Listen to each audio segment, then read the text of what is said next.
Welcome to Venture with Joe and Cody, where we take a deep dive into the minds of leaders and innovators making a real impact today. I'm Joe. And I'm Cody. And we're here to bring you the raw stories, the successes, and the setbacks that these trailblazers have experienced in their journey to where they are today. Every week, we sit down with a new guest who's ready to share their insight and advice on business, entrepreneurship, and making a difference in their community. From local community members to industry experts, you're going to get the unfiltered truth behind their success. So whether you're an aspiring entrepreneur, a seasoned professional, or just curious about the business world, join us for a journey of learning and inspiration. So let's grab a drink, settle in, and let's get started. This is Venture with Joe and Cody.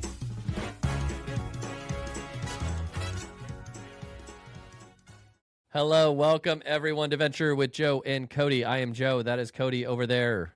Hello. Hey, what's up? Yes, I'm not in a great mood, so we're going to see how this goes. Cody knows this. He's already been pre-warned, Yes. but I've been abused already. I know. I'm tired, though. I'm sorry. I don't mean to hurt you. It's just that I'm tired. It's okay. I was abused as a child, so I'm used to it. Well, we lived in Yamhill, Carlton. That was like normal, you know? Right. So I just over-stereotyped an entire two communities, so it's probably, this is not going well. So sorry for people in Yamhill, Carlton. That is not true. I wasn't actually abused. My parents never did either. I was very spoiled. Yeah. My mom did chase me around with a spoon a couple times. She may deny it, but, you know, took a wooden spoon out of the drawer. But yeah, we had a paddle. We had a paddle with designated drawer. Honestly, yeah, I deserved it. Did they ever shake the drawer to like just like a warning shot? No, I knew because I'd be in my room like waiting, and then I'd hear the drawer close, and I'm like, oh no, it's happening. I guess what I did was bad enough. Because we had like, you know, big family, and we'd get the drawer shake, you know, we're like, oh yeah, spoon's coming out. Like, this is your final warning. Dude, I was such a terror. Like, I'd run around the house, my mom chasing me around, like trying to spank my bottom with a spoon. I love it. I deserved it all. Right. All. And my mom, honestly, that was not a regular occurrence. It was when it was the worst of the worst cases, you know, like when I was really bad. It wasn't like my mom just had a spoon in her hand beating everyone. If she heard this podcast, she probably isn't listening to this podcast. But if she heard it, she'd be on this, be like, do not talk about that as if I did something bad. Yeah, exactly. She did not. Yes. Yeah, it was like 3 times in your life. Come on. I know. And I deserved it. Like, honestly, anything they would have done to me, I remember I deserved it. So I'm not even complaining. So, you know, it's funny because I remember when I started being more of a problem child. I didn't ever feel like I was a problem child at home. It was outside of home. And that wasn't until like middle school age. But I do remember the like spankings and everything as a young kid. And it's funny because I look back and I'm like, I couldn't tell you one single thing that I did or didn't do that promoted those spankings. But then you have your own kids and you're like, sometimes it's just a matter of like, you're not listening and you continue to not listen, and eventually there becomes a consequence. So I know. And some kids, like, obviously we don't need the hate mail for people that are anti, spanking, whatever. But it was like, I needed it. Like, I did too. You know, people like, oh, time out for you and sit in the corner. Is like, my family is like redhead Scottish. Like, that's not going to work. It's not going to work. Like, it's not going to work. And you know what's funny is I spanked Cora once in my life, but Cora is insane. Was historically. Right. She would, and I'd tell her, like, she'd get so crazy. She'd go in the room like this. She's probably 4 or 5, and she'd kill me if she knew I was saying this in a public forum, but she'd be like completely naked, screaming in a rocking chair, like horror movie. Oh man. Rocking chair screaming because she's upset about something. It was she was absolutely nuts. Like, well, that's great. And I remember spanking her, and I was like, I'll never do that again. It wasn't like anything abusive; it was just a spanking. But I was like, it wasn't my style. But I was like, Rory, perfect kid. Like, hey, you disappointed us. He was more mad that he disappointed us than anything. Sure, still is to this day. That just crushed. That by disappointment is more than what he just did. Cora will smile. She smiles when you discipline her. She doesn't naturally, she's not even doing it to be rude. She just like, it's a natural like smile as you get more mad. I'm like, you are crazy. And it's me. Like, she's paying me back for me. Like, I know it. I have the same thing with our daughter too. So she's 5. And I thought, because she's crazy as well, and Yeah. if she was here, she'd tell you the same thing. But I thought that it was just her, and I'm wondering if it's maybe a little bit of a girl thing too, because there's times where I'm like, I'm not always a very like super serious person. So usually whenever I'm more serious at home, like with the kids, it's kind of like, oh, okay, Yeah. Something's wrong here. Yeah. this is a different version of dad. Same here. And with her, it is like she will do this. She's like trying to contort her face because she knows that she's smiling and she shouldn't be. And I'm like, move your hands away. And she's like, I don't want to, because she's trying to not smile. And I'm like, you're laughing at me right now while I'm trying to take you seriously. Yeah, trying to take you seriously. Oh, it's so tough. Because then it makes me want to laugh, because I'm like, I'm trying to be serious with you to get a point across, and you're laughing at me right now. Like, I'm either going to be more frustrated or you're going to make me laugh. And then I got to try to hold back my laugh. It sucks. For sure. Yeah. Each kid a little different. I don't know how we got into this conversation. I don't either. I don't know what's going on. I think it was you already punishing or abusing me earlier. Yes. I'm sorry. You're already making me feel better, so that's good. Good. Yeah. What's new with anything new with family? You guys are all doing the same old right now. You've got a couple more weeks of school, right? Or is it, when do you guys go? Do you guys go later? We go, I want to say it's like middle of June, 18th, somewhere 12th, 10th, somewhere in that general. Early. I don't think we had many snow days, so I think we're not extending into anything later. Yeah. No, ours are wrapping up here. I got another 2-3 weeks left of football and soccer, and nice. Yeah, Eli is, so he's doing like rec soccer right now, and then he's trying out for the select soccer group too. So we've, between those multiple practices for each of those teams, plus then Zeke's and like games and we like all that stuff. I was just looking at the calendar earlier this morning just to kind of get a gauge for everything, and it's like the next 3 weeks, it's every evening, every weekend. There's something. Yeah, there's something. It's all fun and exciting. And you have more kids than I do. Yeah, so you're we've got got much more busy. Our daughter is, I don't think we haven't told her anything about her having the ability to play sports or do things that she wants to do. So it's still kind of like a third child. You're like, you're good. You got a great personality. We're going to hold out until you ask us, because we've had people that are like, are you going to put her in soccer or do anything? I'm like, I'm not sure yet. We're just going to kind of wait and see. But I think, and it's so bad. Like, it's so bad because it's not fair. We did the same with Cora to an extent. It's like, you're fine. Like, just do rec. Like, she's like, didn't Rory do club pretty soon? We're like, don't worry about it. Like, I don't know. It's hard to remember back that far. Yeah, I don't know that she'll have any interest in sports stuff. I could see her definitely, like, she is especially when her parents don't encourage it. Like, no, right? I could see her. She just wasn't into sports. Like, we just didn't let her have anything. I don't know what happened. Sports related. She didn't know that there was actually girls sports until she got into high school. Yeah, exactly. Then we told her. Right.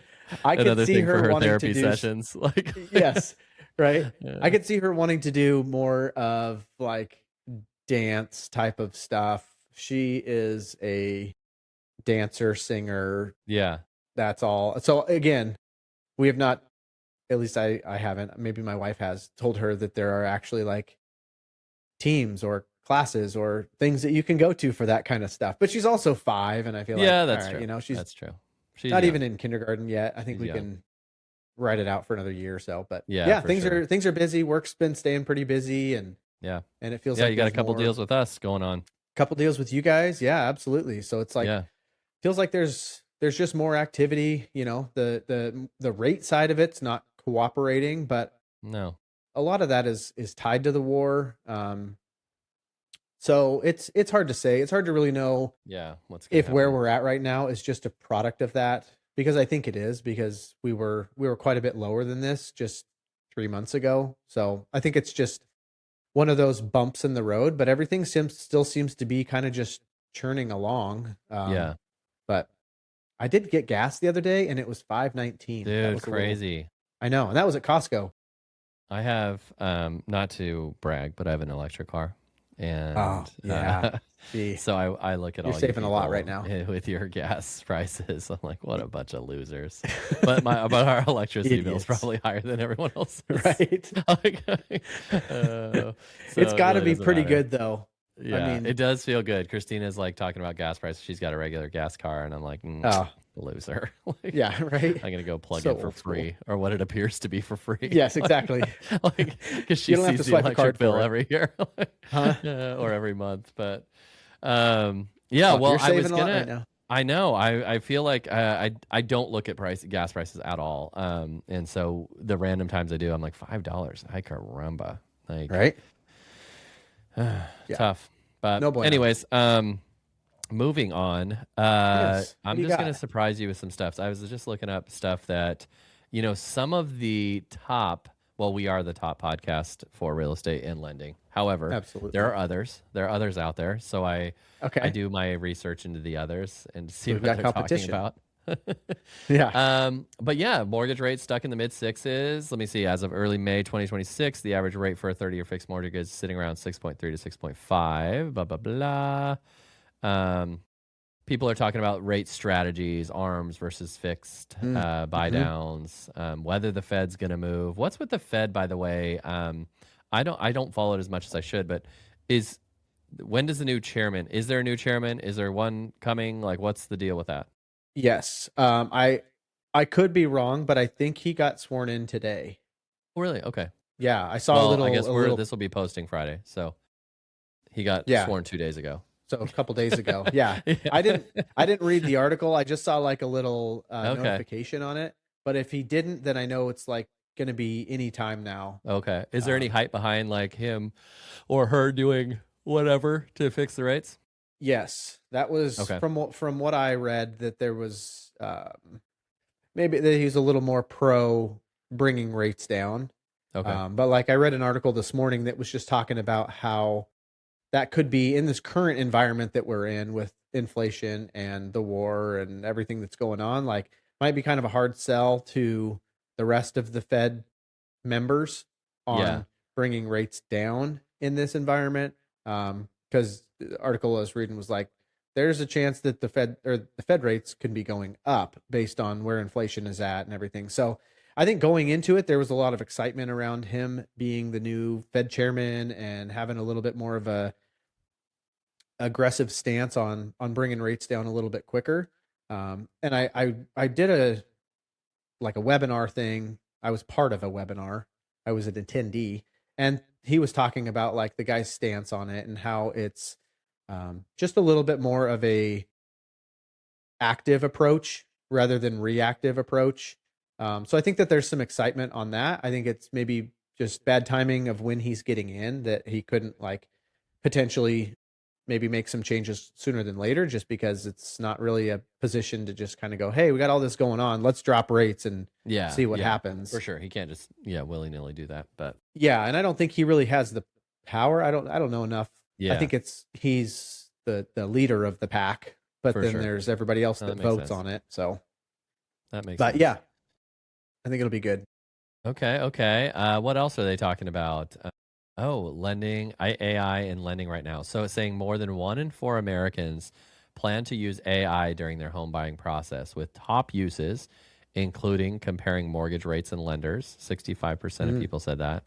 okay. Estimating how much they can afford, 53%, and simulating payment scenarios, 42%. Mm, Um, interesting. yeah, and then it's covering how loan officers are actually using AI in their own business. Is residential doing anything? Are you like guys? Obviously, anyone that's going to stick around has got to start adapting to this stuff and utilizing it like Yeah. to their advantage. Is residential doing anything, and or you doing anything for that? Yeah, so we do have a like a system that we use for guidelines to where it is an AI based one, to where we can type in our question and then it's going to pull through just like normal AI does, and then it hits you with the links. But it's all connected to the guidelines of FHA and Fannie Mae and Freddie Mac. So it's just a quicker way of us being able to get to those answers. Because Okay. sometimes it's like you're looking through hundreds of pages and trying to kind of sift through it. So that's helped with some of that stuff. I mean, we definitely use it for some marketing stuff. Um, I know that they're working on not even so much the company, but just the industry as a whole of ways where AI can help with underwriting certain documents Yeah.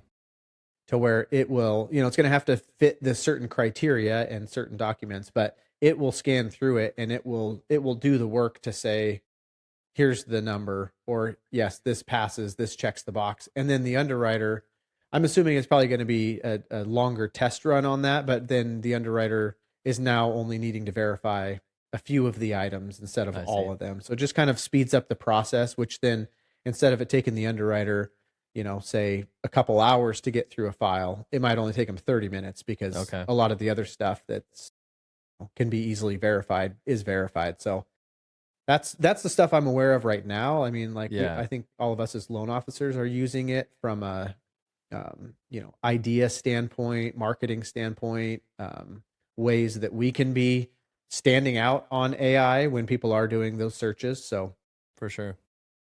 what Yeah, about that's you? interesting. It'll be we use it a lot. Like I use it a lot. We built the programs. I think we've talked about sellers and buyers, resource center, bought us Yeah. or built a seller's net sheet not too long ago that basically like allows sellers, our clients to kind of put in information from their home, their debt on the home, all that stuff, and pumps out like, hey, here's what you'll profit at the end of if you sold it for X amount with all the Hmm. commissions and the various things that you might pay, and you can play around with that. But we've used it for we just did it for real estate investors that are selling. That they, there's a lot of data that we need to know as agents to be able to market the home, the fourplex, the duplex, the whatever that we're selling.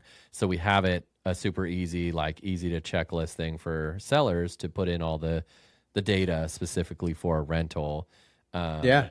and then what it pumps out is a nice PDF form of like, here's the cap rate, here's everything, and we can provide that to buying agents and different people looking to buy. So yeah, we use it pretty heavily. Like I think in this industry, people can argue with me all you want. I tell Christina, it's like I think there's enough people out there that will stay in the industry. Like we'll be real estate agents will be fine Yeah. until we retire. But I'm curious Sure. to know if Cora's age, people coming up will end Yeah. up needing an agent. I just don't know how that'll look. Like I think it's It's, easy to say you have to have an agent, you have to have forward facing because we just don't know hmm what it would look like without it. But yeah. just like everything else in the world, farming, all this stuff, like when tractors came out, when all that Uh stuff, I was like, huh. oh, you still, it's never gonna hit or never gonna. I, I just I I can see a know. lot of a lot of industry being AI, ran. Like Hmm. there might be, and I'm just thinking off the top of my head of like an agent that kind of oversees, a certain amount of transactions, to make sure that AI is doing it all right, everything's contractually right, double checking various things.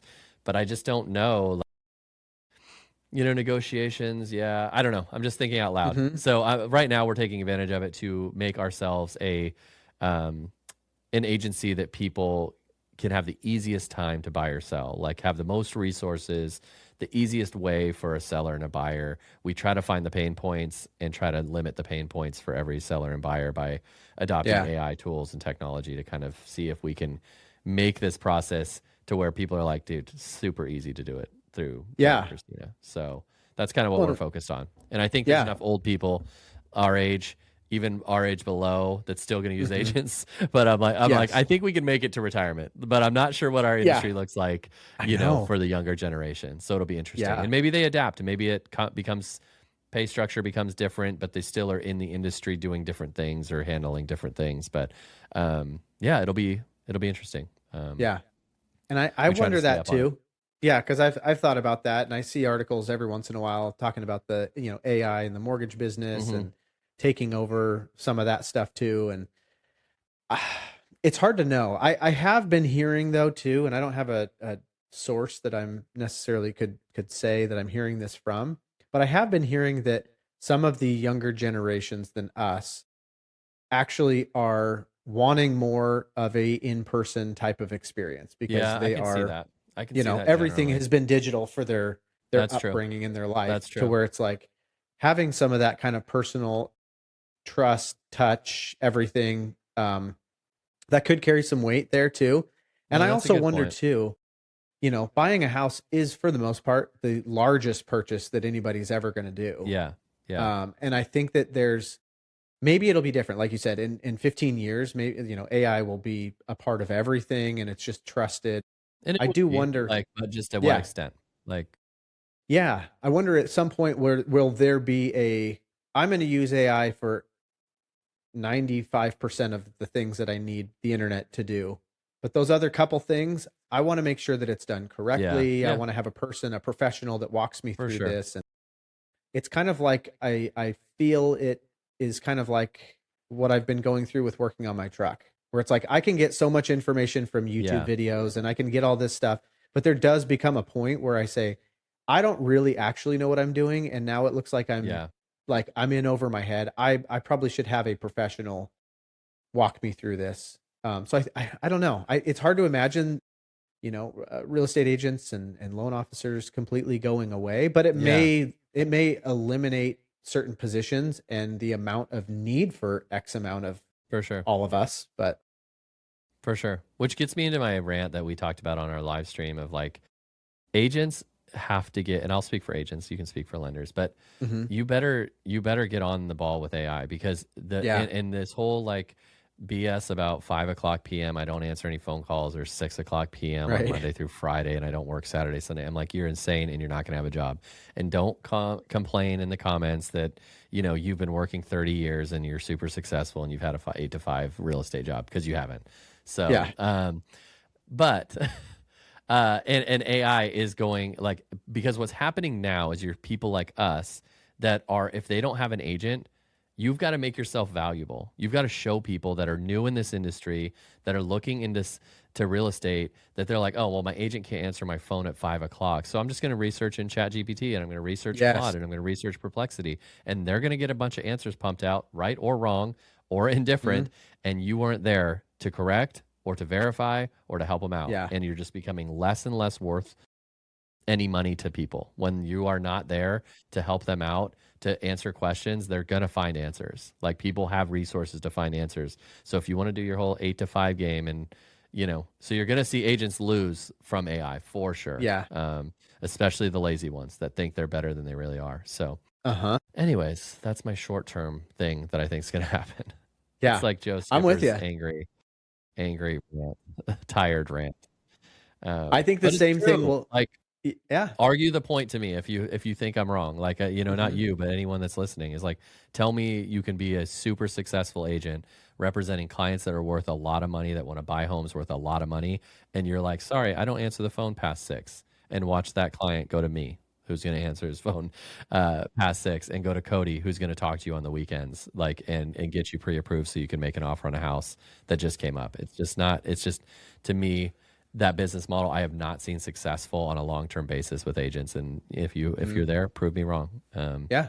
Show me the stats, but I don't think it's there. And as AI Yeah. comes along, you're even going to become less and less worthwhile. And that's where I think those people that built their business, the discount brokers that like, hey, we'll list your home for $750, we'll list it and we'll handle the contract and blah blah blah. That they do it on purpose. That they're just getting quantity over quality. AI is taking you over in a second. Like they're going to take you over in a second because you're worthless. Like you don't do anything for anyone. So they're just going to be able to find AI, find out how to put it on Zillow, find out how to put it on Google, Right. Facebook Marketplace, whatever it may be, and they're just going to not pay you because you're worthless. Mhm. So, anyways, Well, and that's the last thing that I want, right? Like you get some of these people that are like they don't answer the phone on the weekends or evenings, or they have whatever reason it is. Like I want my clients, whether there's somebody that I don't even have an application for and they're asking me questions, or there's somebody that's under contract, like I want them asking me questions. I don't want them going to the internet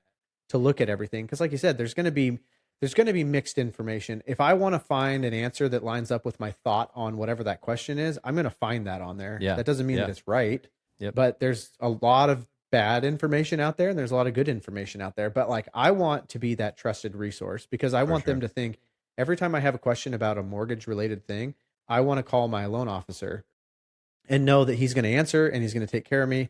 Because there does become a point where if you're not doing that, then in that person's mind, it's like, well, what would be the difference in me doing this through the internet as opposed to through a person? Like, they hardly get back to me. When they do, they just email me. Like, what is the big value here? If I'm constantly in communication with them and answering their questions all the time and walking them through this stuff, I feel like that's where, like, that's our battle against the robots. Is, yeah, the robots can do certain things for you, but they can't walk you through the emotions of things and explain it in detail that you understand. I don't know. That's probably going to be some of the battle down the road. Is we're not fighting or competing with each other as much as we are competing with somebody going through AI versus a human. Yeah, and we're so rough in AI right now that, to your point of like AI, and I forget what it's called, but there's a term of basically it agrees with you. You can say, "Hey, I'm right on this. Confirm I'm right." They're like, "Cool," or I think this. Yes. They're like, "Yeah, you are." But there's now prompts to basically say, "Play devil's advocate for what I just said and find out my weaknesses," because AI does have a tendency to just agree with everything you say. So in our world, we're just kind of in this wild west of the AI world. And people, obviously my kids will be savvier in it than we are.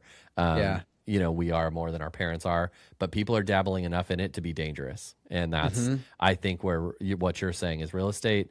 You can't just sit around and be a worthless,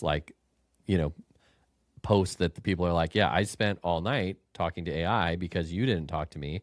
I found all this stuff out, and now you as the agent either need to verify it or correct them through that, and then they're worrying like, oh, are they right? Because dude, AI said this, like they all did this, and this agent's not calling me, so I spent all night, trying to find my own answers, while this agent is sleeping, So, anyways, it's just going to be a weird world, and I think that's where we're in right now. I do think AI will become more and more developed and more hone in on the mistakes it makes and the things that it does wrong and the things that it does to lead people astray. And as that improves, who knows where our market goes. But right now is a critical time to be a resource that's there that they can talk on the phone with and confirm or deny what they're looking on AI, because everyone's looking at it. Like same as Zillow. It's the old school. It's the new school Zillow. It was like I just looked at Zillow. My house is worth $750,000 because Zillow says it is.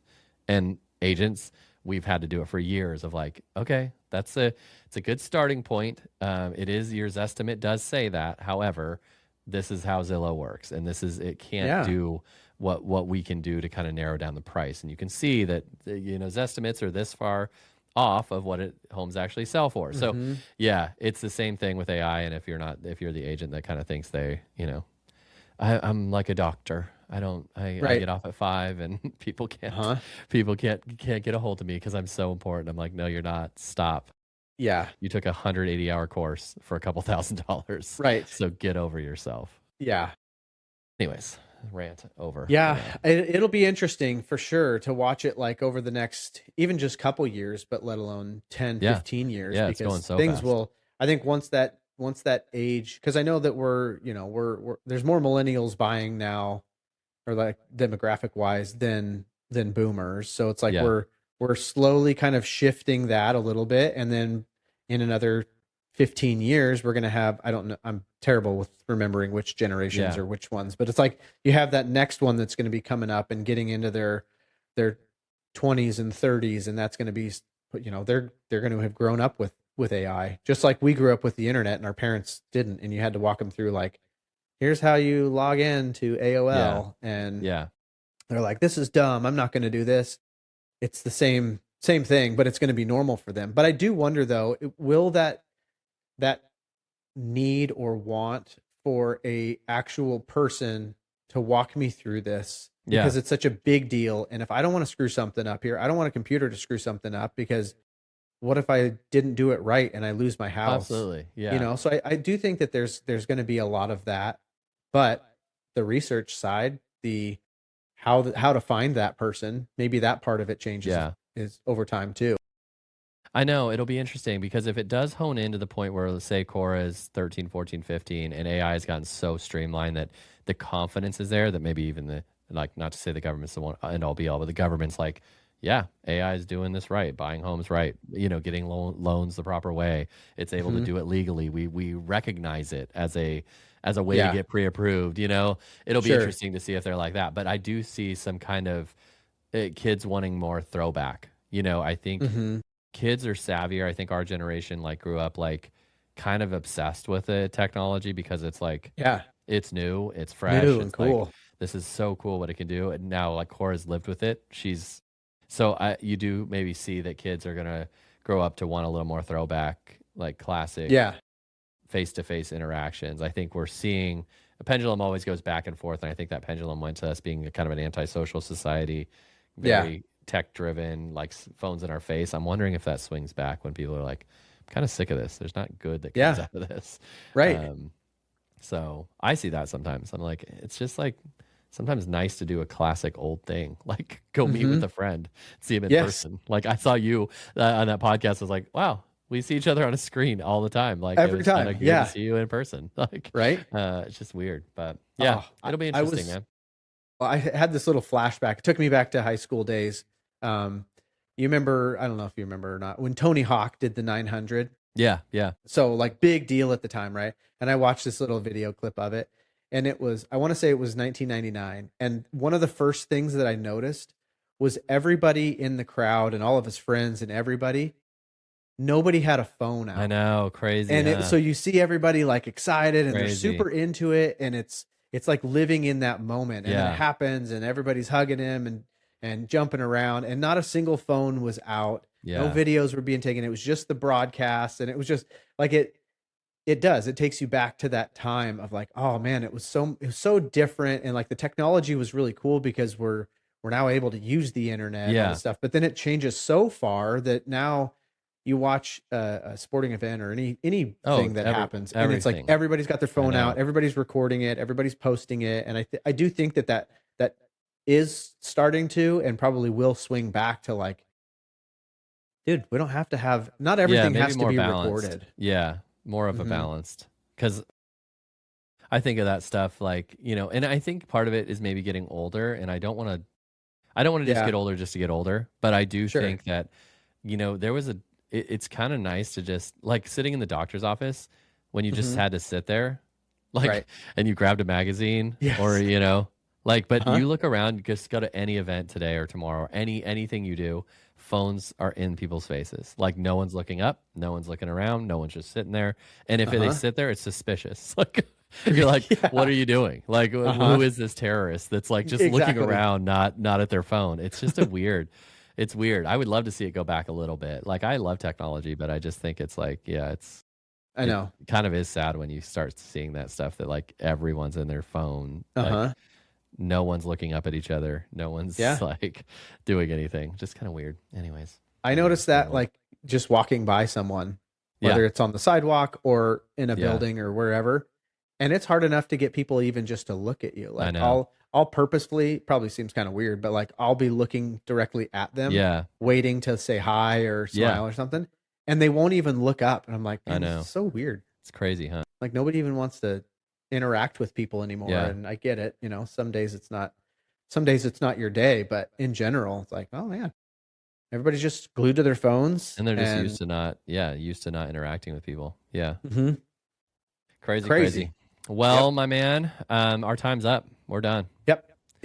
For those of you that are still with us, sign up, subscribe for Venture with Joe and Cody. We have a live stream that goes on every Thursday night as well. So go to Facebook and YouTube if you want to hear us live. But yeah, Venture with Joe and Cody, that helps us out a lot. But like and subscribe, give us a review, and let us know how we're doing. Don't give me a negative review because of my negative attitude, because it affects Cody too. So you don't want to hurt Cody. Right here in my heart. Okay, man. Well, until next week, we will chat with you later. That sounds good. Have a good one. Okay. See you, man. All right. See ya.